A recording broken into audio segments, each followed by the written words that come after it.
This episode is brought to you by Wheel Price. The guys at Wheel Price have started an online community of enthusiasts for making buying, trading, and selling your wheels way easier.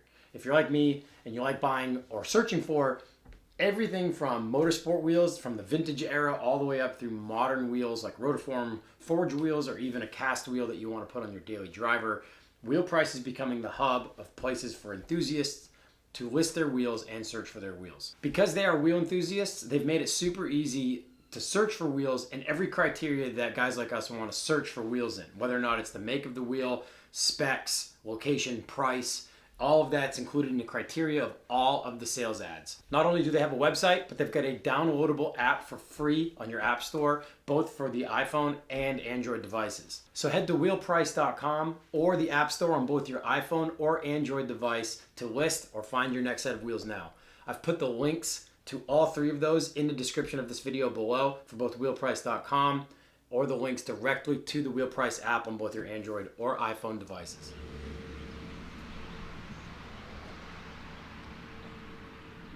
As you guys may have seen in the last episode, we got home with the VR6 Cabrio from our cross-country rotiform always broke trip. We clocked in 4,761 miles in 7 days in this 12-valve VR swapped Cabrio. I still haven't washed it yet. This thing is just filthy. But since I got home, it's been full throttle. There's been no rest since I got home. Normally after a trip like that, you take a few days off because that was work. But as many of you guys know, I am in the process of moving to Chattanooga, Tennessee. And this was all on the burners before I left for that trip, but things have expedited. We did a Chattanooga pop-up meet on the trip with the Cabrio. And while there, I met up with my friend Andy, who owns the house that I'm moving into, and I signed the lease, sent him first month's rent for August. Things got a little quicker paced while I was on the trip. So now that I'm home, I have about 2.5 to 3 weeks to get moved to Chattanooga, Tennessee, as well as punch through a whole bunch of commission work that I had on the burners before I left on the Cabrio trip. So as we speak, my laser machine's running.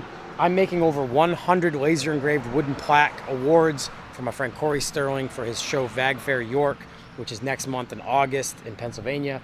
I spent all day yesterday with my father working on my van. I didn't film any of that because it was just, we had to get it done.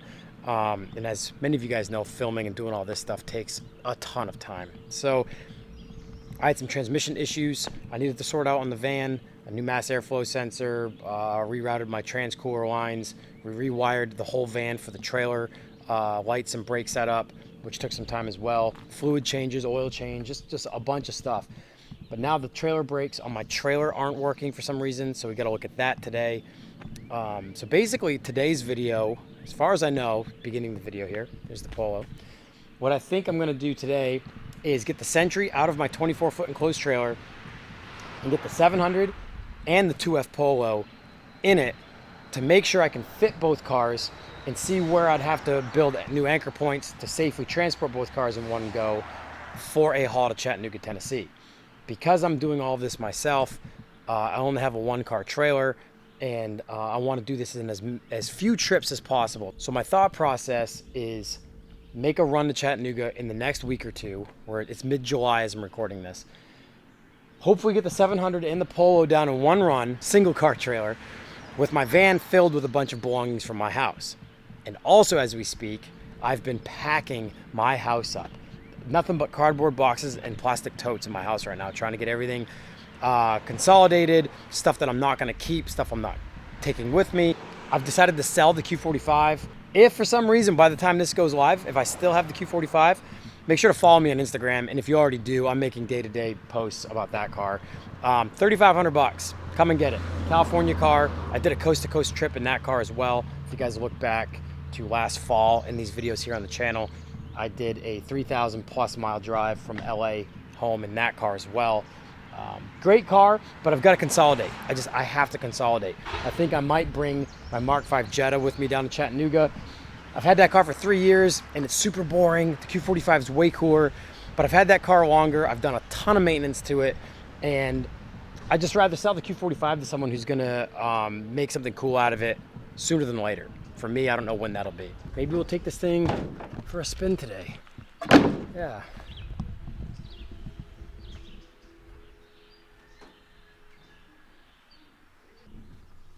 See if she starts.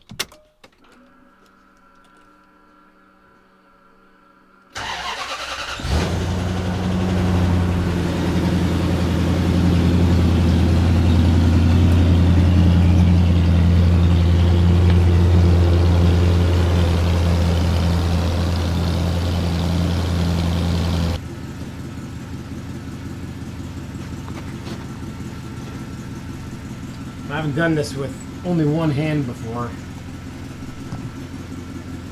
Oh. See the rain guard. Nice and easy. Oh.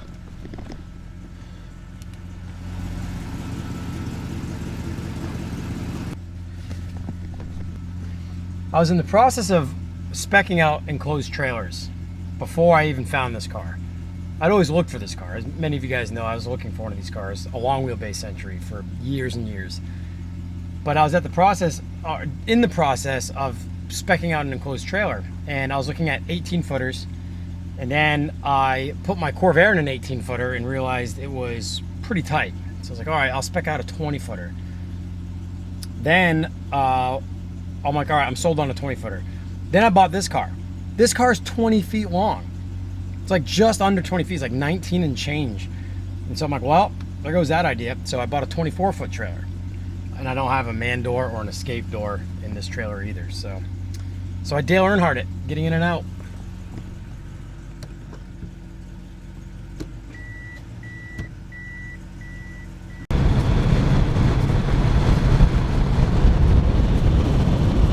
Went into town and went to my friend Steve's shop, Surfside Burger Bar here in Meredith.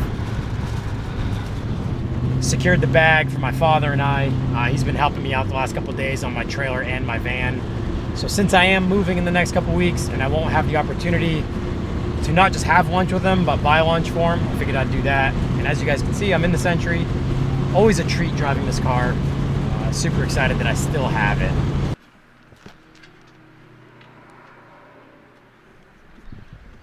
So I hadn't filmed anything of us tinkering on the trailer, or basically my dad tinkering on the trailer. But we were figuring out the trailer brakes, and it came down to wiring. And for some reason, 3 of my wheels, the wires had been pulled right apart from the connectors. So that's why the trailer brakes weren't working. The wires had been pulled right from the connectors. But one hadn't. And turns out that was the only wheel that had a working brake on my last run to Helen, Georgia and back, which was through the Smoky Mountains and, you know, lots of grade. So I had my trailer brakes cranked all the way up and still felt like I was getting brake fatigue in the van. Well, once you realize that this was the one that was the only one that was working, the evidence shows that's exactly what was going on. Not only did I wear the shoes right down to nothing, one of them split, and the wire harness to the magnet is literally cut and melted. And the brake drum's burnt. Yeah, and the brake drum burnt the paint right off it. Right off the whole top. So, yeah. So I just ran, it's a Sunday, and luckily a parts store that's open till 6, it's about 4 as we speak now, a couple towns over was open and had a full backing plate brake assembly, which I called a few other auto parts stores that were open, and they didn't have any trailer stuff. So the trailer outlets that are near us here are closed on Sundays. So I'm actually really surprised that, shout out to O'Reilly Auto Parts for carrying some trailer stuff. That's the only one they had in stock, so thankfully it's the only one I needed. We've got rain coming the next 3 days, so really just wanted to get this done now because I still want to test fit the 700 and the Polo in this thing before the day's over as well. Huge thanks to my father for helping take charge on this while I kind of figured a bunch of other stuff out. I'm still working on the VagFair awards downstairs and trying to multitask like crazy.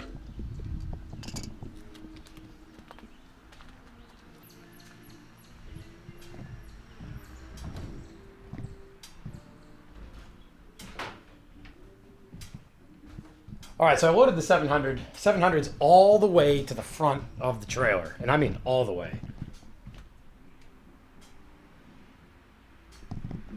So I've got about an inch of room at the very front.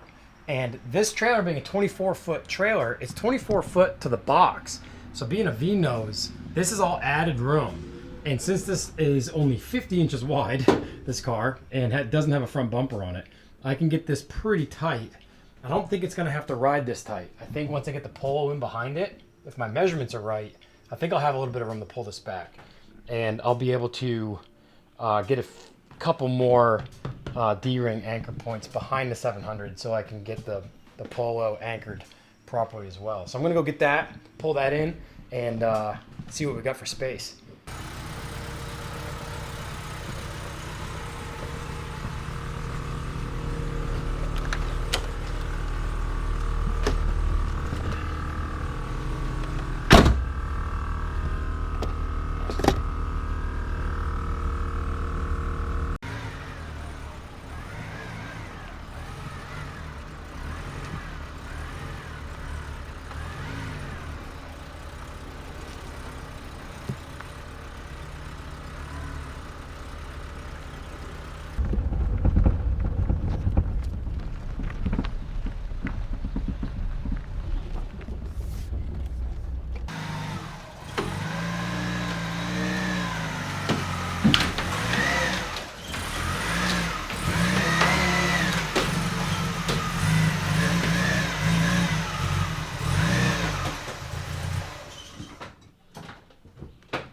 Oh, it's gonna be close.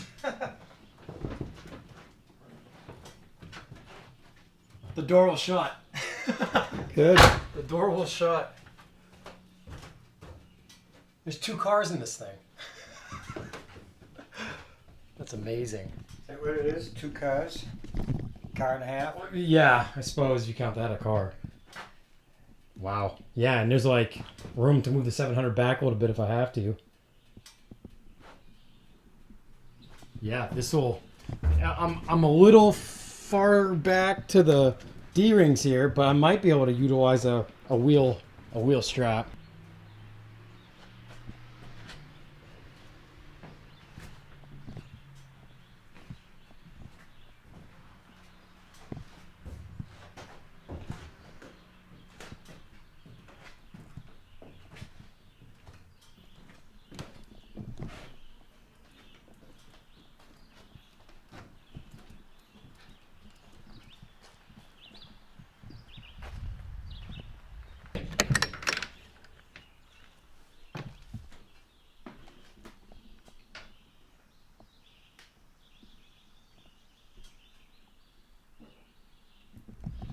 Well, there it is.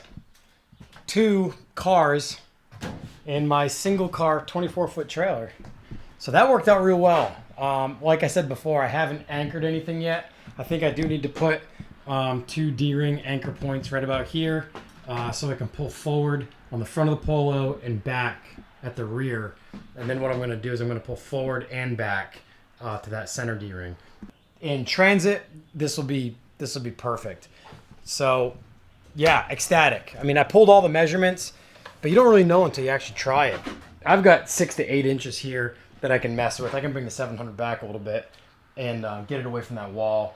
I'll probably mount some blocks, screw some blocks down to the floor in front of and behind the front wheels of the 700. Just in case while in transit, the straps loosen up at all, it won't roll and hit the front wall.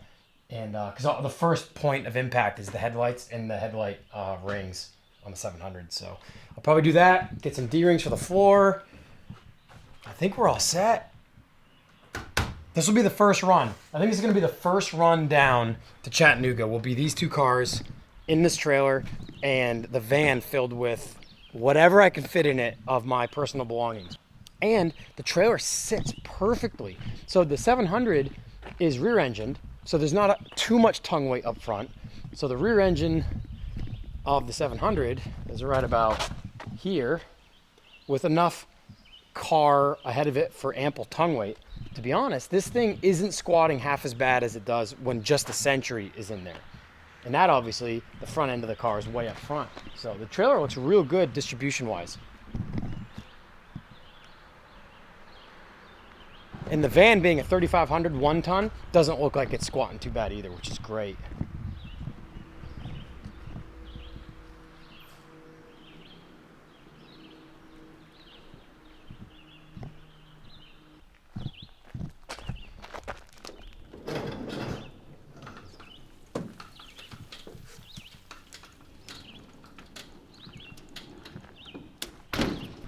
All right, guys, that'll do it for this episode. Kind of wanted to see what the 700 and the Polo would look like inside the trailer.